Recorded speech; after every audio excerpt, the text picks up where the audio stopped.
Hazrat Usman bin Affan, Razi Allahu anhu, used to weep so much when standing near a grave that his beard would be soaked with tears. When asked why he cried more at the sight of a grave than when hearing about Jannah and Jahannam, he replied with the words of Prophet Muhammad sallallahu alaihi wasallam, "The grave is the first stage of the hereafter. If one passes this stage successfully, the next stages will be easier.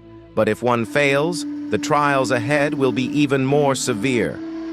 When a righteous believer is laid to rest, the grave welcomes him, saying, "O servant of Allah, I used to love you when people walked upon me, and I have long awaited you. Now that you are here, see my hospitality." The grave expands as far as the eye can see, filled with light and comfort.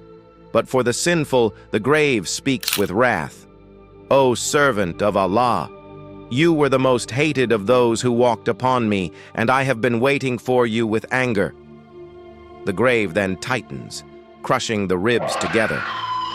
Suddenly, two fearsome angels, Munkar and Nakir, appear. Their eyes flash like lightning, their voices roar like thunder, and their presence is overwhelming. They ask three questions. Who is your Lord? What is your religion? Who is your prophet? A righteous believer with firm faith answers confidently, "My Lord is Allah, my religion is Islam, and my prophet is Muhammad sallallahu alaihi wasallam." A voice from the heavens proclaims, "My servant has spoken the truth." But for the sinner, fear overtakes them. They stutter in terror, unable to respond.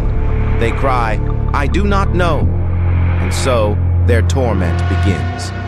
The angels strike the sinful soul with an iron hammer, a sound so loud that every creature except humans and jinn hears it. A monstrous snake with venom so powerful it could destroy the earth is unleashed upon them. The righteous soul, however, sees the gates of Jannah open before them, and a voice says, "This would have been your place had you obeyed Allah."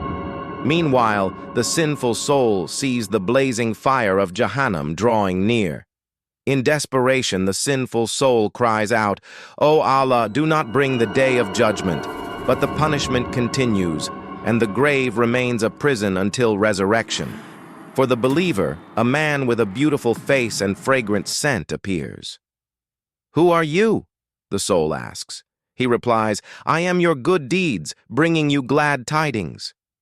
But for the sinful soul, a horrifying figure with a disgusting stench appears. "Who are you?" the soul asks. He replies, "I am your evil deeds, bringing you torment." And so, the righteous soul sleeps in peace, while the sinful soul suffers in agony, awaiting the final reckoning. The grave is a test for every soul. Are we preparing for it? The choice is ours.